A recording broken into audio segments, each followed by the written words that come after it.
Responsable. RCR presenta Buen Provecho, una producción nacional independiente con certificado número 22388 para dar cumplimiento al artículo 14 de la Ley de Responsabilidad Social. A partir de este momento, los invitamos a formar parte de esta mesa donde se componen y descomponen los problemas del país.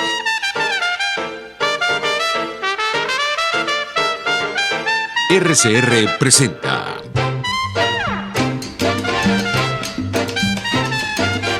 Buen Provecho.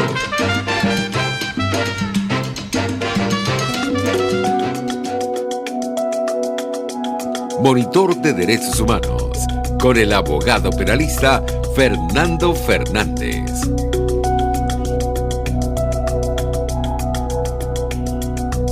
Buen mediodía y buen provecho. Le deseamos desde RCR 750 a todas las personas que nos escuchen. Les habla Fernando Fernández, director del Monitor de Derechos Humanos. Seguidamente pasaremos a hablar de los créditos. En la dirección general está Jaime Nestares, la gerencia de producción del programa, Félix Arcaya, producción Carla Sons, controles Gregorio González y la conducción quien les habla Fernando Fernández. Estamos en todas las plataformas digitales, rcr750.com, rcr.tv y rcr750, y en YouTube, rcr750. RCR es la radio que se ve. En este momento vamos a transmitir por vía telefónica, por los problemas de las redes que existen en este momento, pero en cualquier momento reempatamos de forma visual. Entonces, tenemos también que nuestra cuenta en Twitter es @dhmonitor, numeral observa atrocidades, y un correo electrónico fmsmonitordh@gmail.com. Hoy, 23 de septiembre de 2020, vamos a hablar del informe sobre Venezuela, de la misión de determinación de los hechos. Como ustedes recordarán, la semana pasada estuvimos conversando también sobre este tema y estuvimos conversando específicamente de la necesidad de que se prorrogue el mandato de dicha misión que actúa sobre el caso de Venezuela, a los fines pues, de poder abarcar un poco más, con mayor detalle y mayor profundidad, las cosas que atañen la gravísima situación de Venezuela. Les cuento a ustedes que este informe, que fue entregado el 16 de septiembre al Consejo de Derechos Humanos, hoy 23 se está discutiendo en el seno de esa misma organización.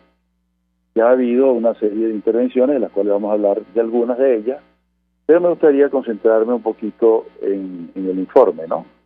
Es un informe de 443 páginas, tiene 8 capítulos, 2.105 párrafos, 3.159 notas al pie de página y 65 recomendaciones.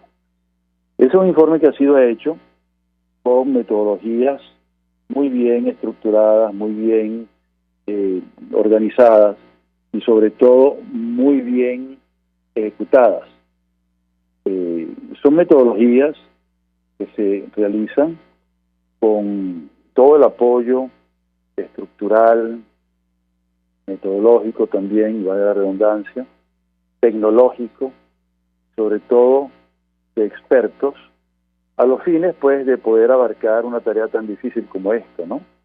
Difícil porque, según narraba la presidenta de esta misión, la señora Marta Baliñas, hoy en la mañana en Ginebra, ella decía que se hicieron 6 solicitudes al gobierno de Venezuela, de Nicolás Maduro, a los fines pues de que autorizara el ingreso, y ninguna de las llamadas ni las comunicaciones fue respondida, y ya había habido pues una intención manifiesta de no realizar ninguna autorización en favor pues de la visita in situ, o también como se le llama in loco, es decir, en el sitio o en el lugar. deben hacer lo mismo pues en el país, en el territorio nacional.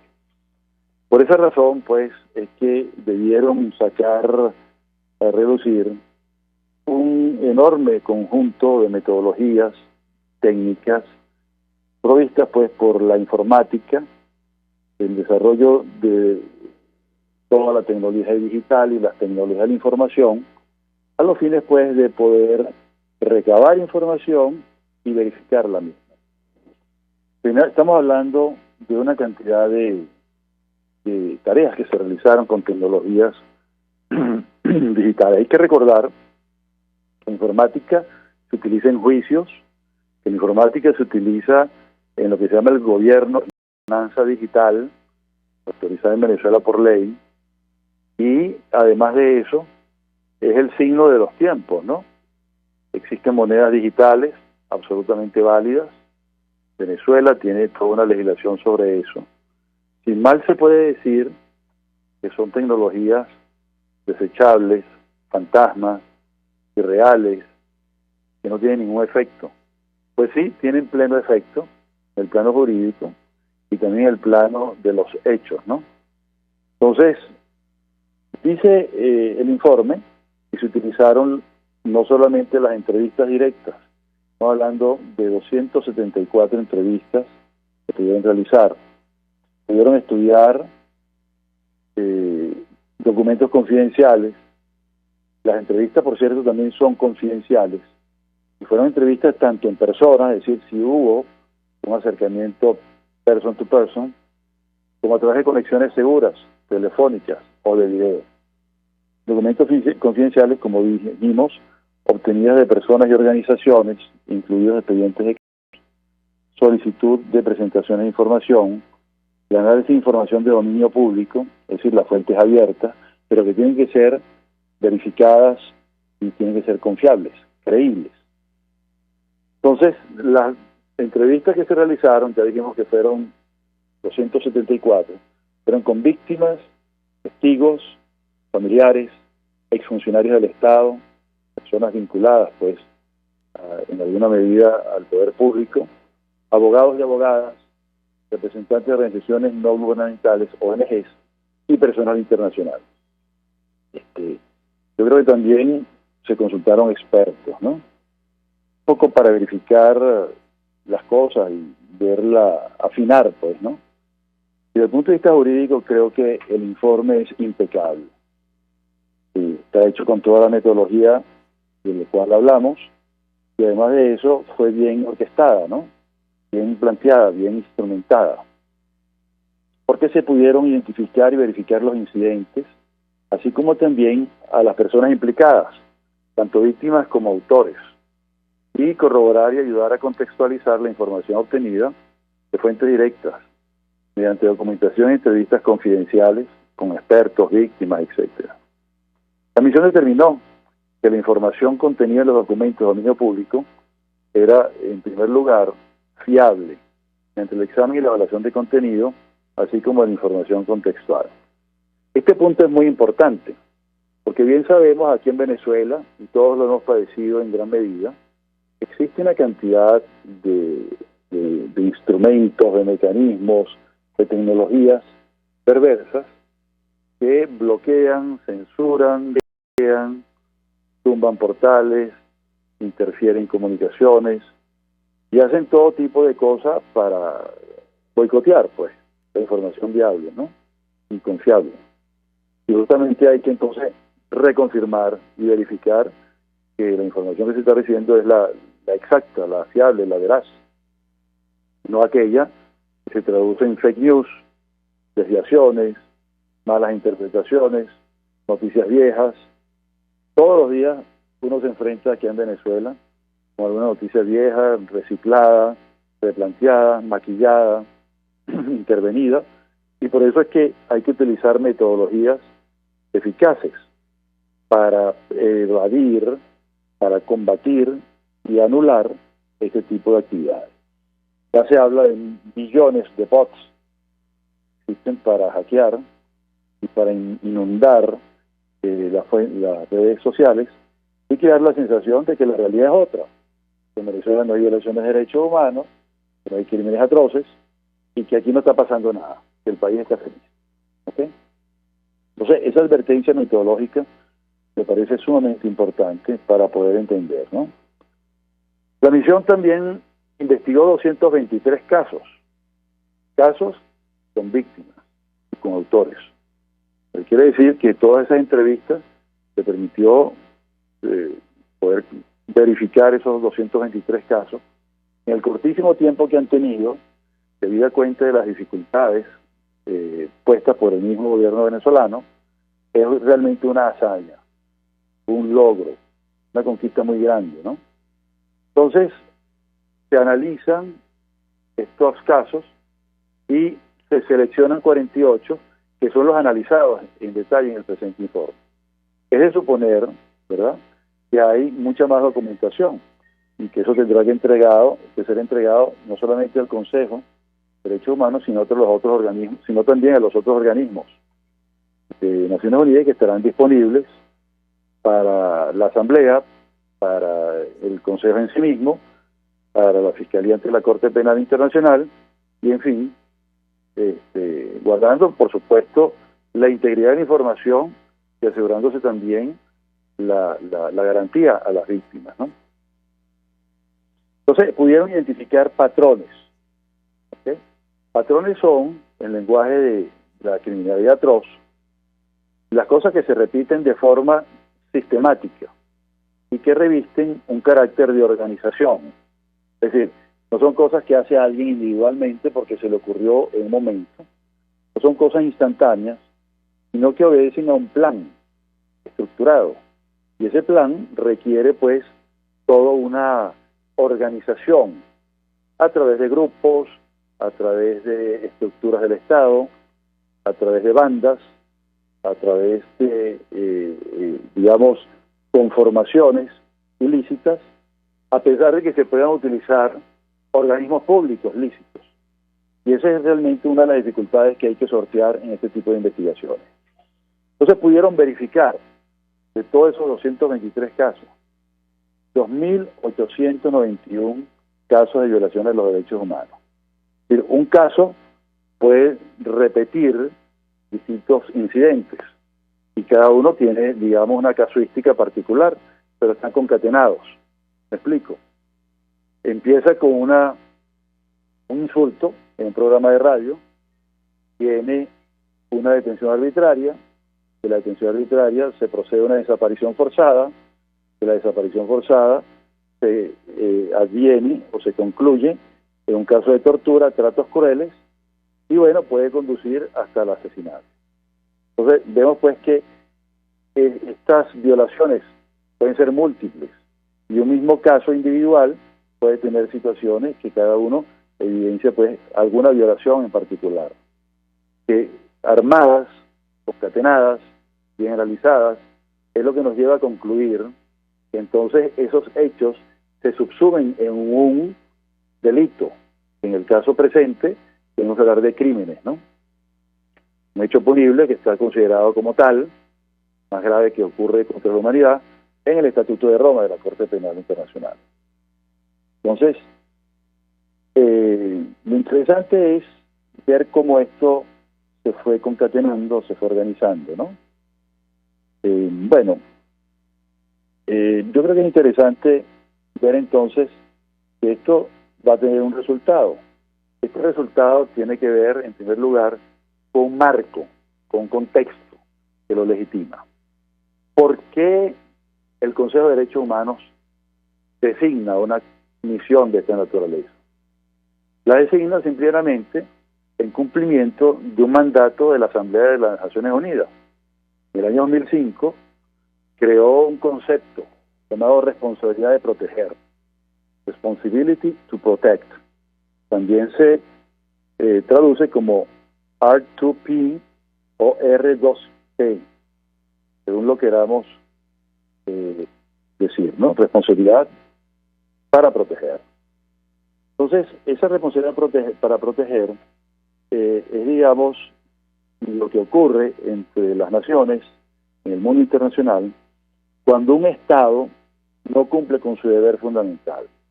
El deber fundamental de todo Estado es proteger a su población. Es el imperativo categórico.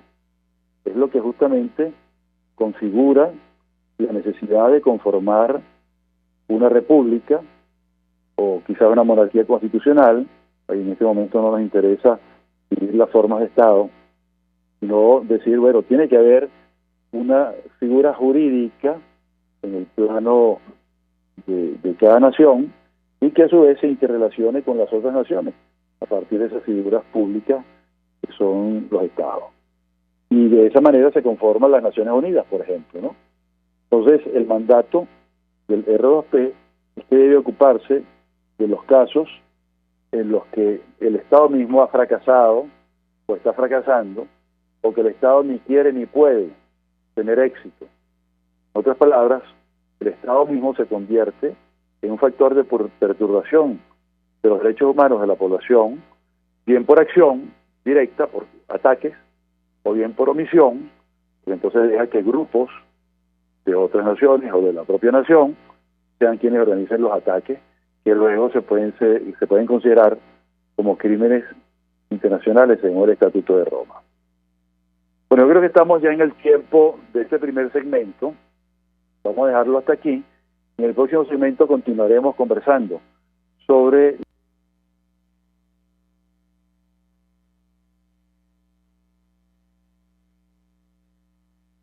vamos a continuar un ratico más. Bueno, eso nos da chance, pues, justamente para hablar de uno de los casos más importantes en los cuales se ha podido ver la trascendencia de la misión de determinación de los hechos. Fíjense que cuando se configura la misión de determinación de los hechos, el 27 de septiembre de 2019, es decir, todavía no se ha cumplido el año, según Naciones Unidas, ya existían en el mundo entero 4 millones de personas de Venezuela, ciudadanos venezolanos, residentes venezolanos, que se vieron obligados a abandonar esta república. ¿Ok? Se identifican también, para esa misma fecha, una población de 7 millones de personas que internamente están en gravísima situación de necesidad, debido, entre otras cosas, a violaciones de los derechos a la alimentación y a la salud, la violencia y la inseguridad, el colapso de los servicios públicos, el deterioro del sistema educativo, la falta de acceso a la atención prenatal y postnatal, y la insuficiencia de los mecanismos de protección contra la violencia y la persecución por motivos políticos. En otras palabras, estamos hablando de 11 millones de personas sufrientes. Estamos hablando del 27 de septiembre del año pasado. Hoy estamos 23 de septiembre. Al consultar la misma base de datos de Naciones Unidas, nos encontramos que ya la población de personas migrantes venezolanas, en otras palabras, refugiados, solicitantes de asilo venezolanos, gente que se ha tenido que ir por la precariedad y la menesterosidad a otros países, esos mismos países llegan a la data de quienes llegan, pues. Y es muy fácil levantar la data, no solamente por quienes van a los organismos aduanales a solicitar su ingreso, sino también porque si entran por vías ilegales, son recogidos en alguna medida en centros de educación o sobre todo en centros de refugio o centros hospitalarios, porque presentan alguna dolencia o simplemente porque padecen de hambre, ¿no? Entonces, dijimos que el 27 de septiembre del año pasado había 4 millones. ¿Cuántos millones de personas en esa situación hay actualmente? Según Naciones Unidas, el 5 de septiembre de este año, 5.098.473 personas. Eso nos habla, pues, de que la situación ha escalado, que se ha agravado, ha empeorado, es cada día más grave. Y eso justamente es lo que están recibiendo los estados en el Consejo de Derechos Humanos. Una información creciente, agravada, profundizada y empeorada. Por esa razón, somos muy optimistas en el sentido de que se va a renovar el mandato Es lo que hemos promovido y querido hacer desde esta pequeña tribuna, ¿no? Así que aspiramos a que haya una resolución nueva que ratifique y complemente la resolución 4225 del 27 de septiembre, que es la que dio origen a esta misión. El mandato de esta misión consistía en verificar 4 crímenes básicamente, ¿no? Ejecuciones extrajudiciales, también llamadas asesinato, tortura, detenciones arbitrarias, desapariciones forzadas. Con el tema de la tortura también se vincula tratos humillantes, tratos que hacen sufrir a la gente, no necesariamente que dejen alguna lesión. Esto es bien importante, diferenciar entre lesión y sufrimiento, porque la lesión puede cicatrizar. Imaginemos una herida en el brazo. En algún momento sale la cicatriz, se cierra, sale la costra y se cierra, y está curada la herida, ¿no? Puede quedar algún tiempo alguna sensación de fragilidad por los nervios afectados, etc. Pero el sufrimiento puede ser para toda la vida.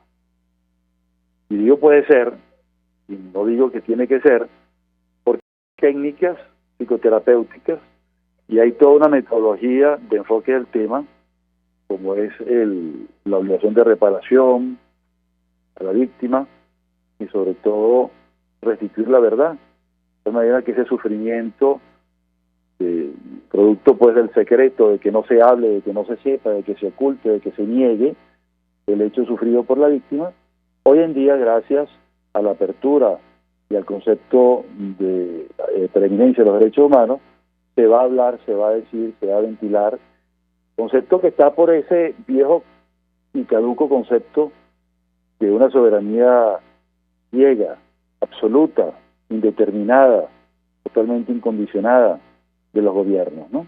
Hoy en día, la preeminencia de los derechos humanos, tal como lo dice el artículo 2 de nuestra Constitución, por cierto, que es una de las normas más importantes de la Constitución. Entonces, para cerrar este conjunto, nosotros vamos a concluir, tenemos que afirmar que millones de personas no pueden acceder al mínimo de alimentos, de agua y atención médica, según nos dice la ONU, ¿no? Que debe haber una solución política. Esto es importante porque en Venezuela estos hechos no se deben a una guerra. Vivimos como si estuviéramos en guerra, pero no hay guerra, ni civil ni internacional.